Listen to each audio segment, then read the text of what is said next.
नमस्कार दोस्तों, स्वागत है आप सभी का आपके अपने YouTube चैनल पर। दोस्तों आपको पता है हमने सर्वोदय विचार परीक्षा 2022 की अपनी ये जो टॉपर सीरीज चल रही है, अपनी टॉपर सीरीज एक अलग चलती है और उसी के साथ आपकी जो तैयारी होती है वो एक अलग होती है।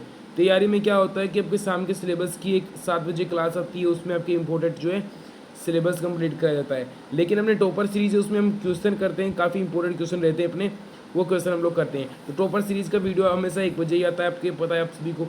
तो आज का जो पार्ट रहने वाला है वो 8th पार्ट के इंपॉर्टेंट क्वेश्चनों के बारे में हम लोग बात करने वाले हैं। तो आज पूरा का पूरा वीडियो आपको शानदार तरीके से देखना है। सर्वोदय विचार परीक्षा 2022 के लिए वीडियो है, इंपॉर्टेंट आपके लिए क्वेश्चन है और टॉपर सीरीज अपनी चल रही है। ठीक है, टेलीग्राम चैनल ज्वाइन नहीं किया ज्वाइन कर लेना। इस प्रकार सर्च करना है स्टडी पॉइंट फिर बीकानेर लगा के, ठीक है, डेज लगती बीकानेर सर्च कर सकते हो। ठीक है, पार्ट अपना 8 है और अपने को टॉपर बनने का टारगेट बस रखना है अपने को। ठीक है, क्या टारगेट रखना है? टॉपर बनने का टारगेट हम लोगों को रखना है। तो दोस्तों अपने शानदार में क्वेश्चन लगाया आपके लिए।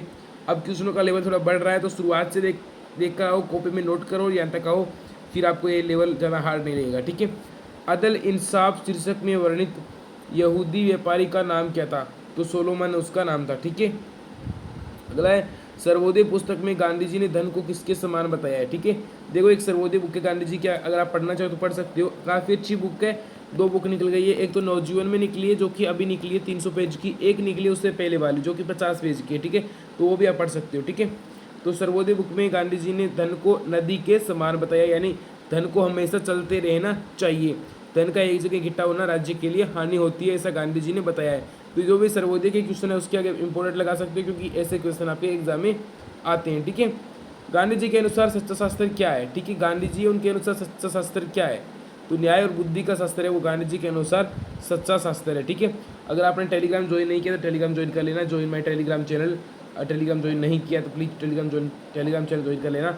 स्टडी पॉइंट बीकानेर इस प्रकार से आपको मिल जाएगा, अपने ये अपना यूज़र नेम है। और जो है सभी प्रकार की PDF व नोट्स, डेली नोट्स और डेली क्विज पाने के आप जल्दी से जल्दी इस टेलीग्राम चैनल से जुड़े तो आपके लिए बहुत अच्छा होगा। ठीक है, तो टेलीग्राम चैनल से जरूर जुड़े, वहाँ पर आपकी डेली शाम को क्विज होती है। जहाँ धन है वहाँ सच्चे परमेश्वर को कोई नहीं पूजता, ये कथन किसका है? ठीक है, गांधी जी का ये सर्वोदय से ही क्वेश्चन है। तो ये कथन ज्ञानियों का है, गांधी जी ने कहा है कि जहाँ धन है वहाँ सच्चे परमेश्वर को कोई नहीं पूजता है। ठीक है, तो ये ज्ञानियों का है। ठीक है, अगला है कवि राजचंद अथवा राजचंद कौन थे? ठीक है, तो कवि राजचंद अथवा राजचंद कौन थे? ये गांधी जी के आध्यात्मिक गुरु थे। और ये डॉक्टर मेहता जो प्राणजीवन मेहता थे उनके बड़े भाई के जमाता थे। क्या थे? डॉक्टर प्राणजीवन मेहता के बड़े भाई के जमाता थे। ठीक है, गांधी जी ने अपने जीवन में सर्वाधिक जो है किन पुस्तकों का प्रभाव स्वीकार किया है? ठीक है, ठीक है, किन पुस्तकों का गांधी जी ने सर्वाधिक प्रभाव स्वीकार किया है?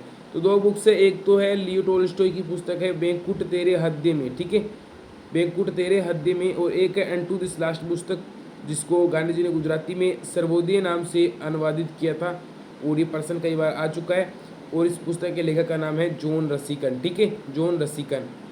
और गांधी जी ने निष्क्रिय प्रतिरोध की प्रेरणा है वो गांधी जी ने लियो टोल्स्टॉय से सीखी थी, भूख हड़ताल की भी लियो टोल्स्टॉय से सीखी थी। ठीक है, गांधी जी को उनके बड़े भाई राजकोट से नासिक क्यों ले गए थे? ठीक है, ये क्वेश्चन भी काफ़ी बार आता है। तो गांधी जी के बड़े भाई जो थे वो गांधी जी को गंगा में स्नान कराने के लिए राजकोट से नासिक लेकर गए थे। ठीक है, अगला क्वेश्चन है विलायत से घर लौटने पर गांधी जी को घर में क्या क्या परिवर्तन देखने को मिले थे? तो ये क्वेश्चन भी आपके लिए काफ़ी इंपॉर्टेंट रहने वाला है, क्योंकि पिछली बार की तरह इस बार भी क्वेश्चन आ सकता है। तो गांधी जी को क्या क्या परिवर्तन देखने को मिले थे? एक तो गांधी जी को परिवर्तन मिले थे कि सभ्य मेहमानों के काम में आने वाली जो वस्तुएं थी, जो कि पहले जो सभ्य मेहमान होते थे उनके काम में जो वस्तुएं ली जाती थी, अब वो वस्तुएं सभी के काम में ली जाने लगी, मतलब सभी उनका यूज करने लगे। जैसे कि पहले जो मिट्टी के बर्तन होते थे, जो कांच के बर्तन होते थे, उनका प्रयोग सभ्य मेहमानों के लिए करते थे। लेकिन जब से गांधी जी बैरिस्टर बनकर विलायत से लौटे तो घर पर एक सफ़ेद हाथी सा बन गया, मतलब खर्चा अधिक हो गया। ठीक है, नवीनताओं के साथ घर पर सफ़ेद हाथी बन गया है, इससे गांधी जी का क्या आशय था? यानी नवीनताओं जैसे जैसे आधुनिकता ही है उसके साथ घर पर एक सफ़ेद हाथी बन गया है, इससे गांधी जी का क्या आशय था? यानी घर का खर्च बढ़ गया है। ठीक है, तो इसका आंसर हो जाएगा। दोस्तों इससे पहले आपके ने जो पार्ट हो चुके हैं वो अगर आपने नहीं देखे तो प्लीज़ देख लेना पार्ट्स को, व्हाट्सएप ग्रुप पे ज्वाइन कर सकते हो। ठीक है, जिसकी लिंक आपको नीचे डिस्क्रिप्शन बॉक्स में मिल जाएगी। रविशंकर कौन था? तो रविशंकर था, देखो रविशंकर मुंबई में जब गांधी जी रह रहे थे तो उनका एक रसोईया था। ठीक है, ये था क्या, एक ब्राह्मण था। ठीक है, ये ब्राह्मण था पर बिल्कुल ब्राह्मण की तरह नहीं रहता था, रविशंकर। गांधी जी का, जब गांधी जी मुंबई में रह रहे थे तो उस समय गांधी जी का रसोइया था, ठीक है, रसोइया था, ठीक है।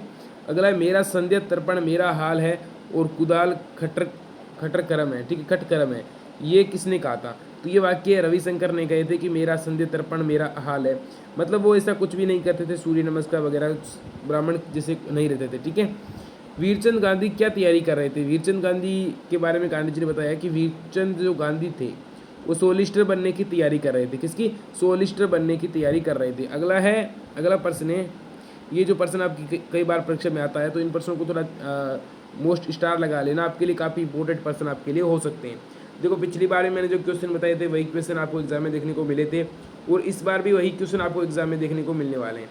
तो 100% क्वेश्चन तो आपके यही मिलेंगे। और साथ ही अगर आपको टेलीग्राम चैनल ज्वाइन करने में कोई दिक्कत हो रही है तो नीचे कमेंट बॉक्स में कमेंट कर देना, मैं बता दूंगा, ठीक है। व्हाट्सएप ग्रुप में जुड़ना चाहते हो तो वो भी मैं लिंक दे दूंगा, कमेंट नीचे कर देना, ठीक है।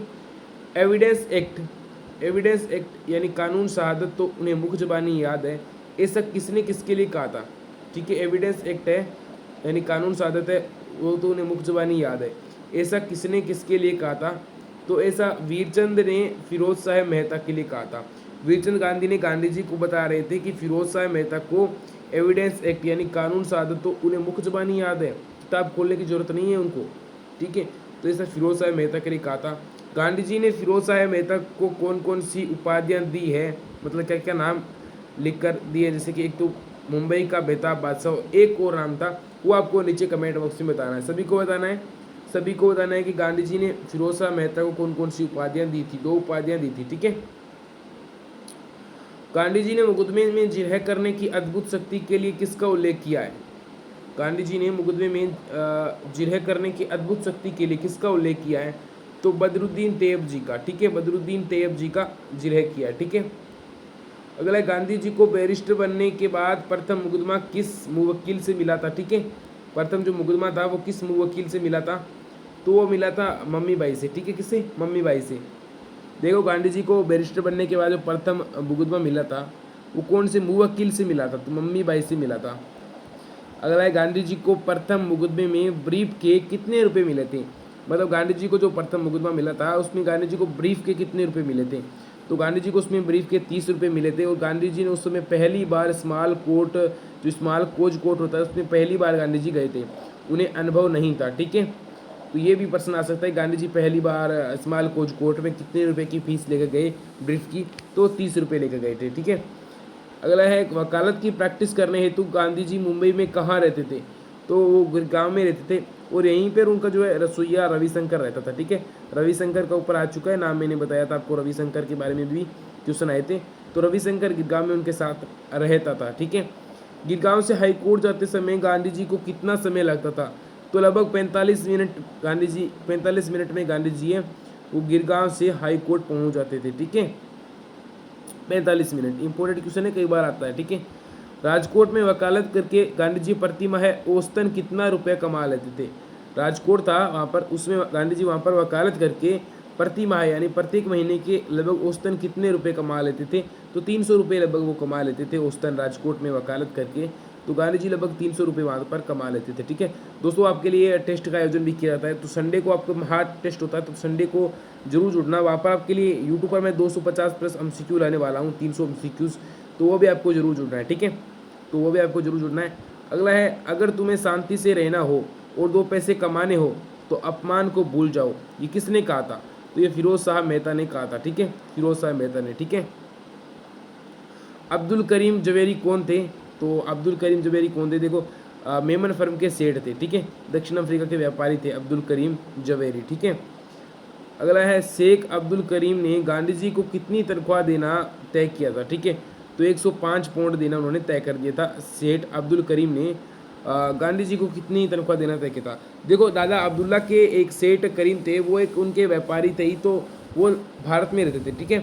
सेठ अब्दुल करीम भारत में रहते थे और उन्होंने ही गांधी जी को दक्षिण अफ्रीका भेजा था मुकदमे के लिए, और उन्होंने 105 पाउंड का कहा था, ठीक है। गांधी जी ने ना तो उसको रकम को बढ़ाने के लिए कहा और ना ही कम करने के लिए कहा, ठीक है। मेमन फर्म का दावा अथवा मुकदमा कितने पाउंड का था? ठीक है, जो मेमन फर्म थी उसका जो मुकदमा था या फिर दावा था वो कितने पाउंड का था? जहाँ पर गांधी जी 105 पाउंड में काम करने गए थे, वो मुकदमा था 40,000 पाउंड का। कितना? 40,000 पाउंड का। किस किस के बीच था? एक तो दादा अब्दुल्ला थे और एक जो तेब जी के बीच में था। ठीक है। गांधी जी मुंबई से दक्षिण अफ्रीका के लिए रवाना कब हुए? ठीक है, गांधी जी मुंबई से दक्षिण अफ्रीका के लिए रवाना कब हुए थे? तो गांधी जी अप्रैल 1893 ईस्वी में गांधी जी मुंबई से दक्षिण अफ्रीका के लिए रवाना हुए थे। ठीक है, पहली बार। दक्षिण अफ्रीका की यात्रा में मुंबई से लामू बंदरगाह पहुंचने में कितना समय लगा? ठीक है, ये क्वेश्चन आ रहा है कि दक्षिण अफ्रीका की यात्रा में मुंबई से लामू जो बंदरगाह आता है पहला, उसमें पहुंचने में कितना समय लगा? तो उसमें लगभग 13 दिन उसमें लगे थे। ठीक है, तो ये आपके राइट आंसर हो गया। ठीक है, थैंक्स फॉर वाचिंग दोस्तों। आप सभी ने इस वीडियो को इतना देखा, इसके लिए सभी का बहुत बहुत धन्यवाद। और हाँ, अपने चैनल को तो अपने वीडियो को लाइक नहीं किया तो प्लीज़ वीडियो को एक बार लाइक जरूर कर देना। ठीक है, वीडियो को लाइक जरूर कर देना, एक बार प्लीज़ सब्सक्राइब भी कर देना अपने चैनल को। थैंक्स यू फॉर वाचिंग दोस्तों। अपने study point Bikaner Telegram channel को ज्वाइन कर सकते हो। ठीक है, तो एक तो आपके लिए एक और ज़रूरी सूचना थी कि टेलीग्राम चैनल को ज्वाइन नहीं किया तो ज्वाइन कर सकते हो भाई। और इसकी आपको सभी प्रकार की नोट्स मिल जाएंगे। डेली आपको क्विज होती है। डेली क्विज का टाइम है शाम को 8:30 बजे। ठीक है, शाम को 8:30 बजे आपकी डेली क्विज होती है, तो शाम को 8:30 बजे सभी जरूर जुड़ना। वहाँ पर डेली शाम को क्विज होती है। इसकी पीडीएफ भी आपको अपने टेलीग्राम चैनल पर मिल जाती है, नोट्स भी आपको वहाँ पर मिलते हैं, क्विज भी वहाँ पर आपको मिलती है। तो टेलीग्राम चैनल को ज्वाइन करना बनता है। और हाँ, इस वीडियो को एक लाइक जरूर कर देना। मिलते हैं दोस्तों अगले वीडियो में, अगले पार्ट में।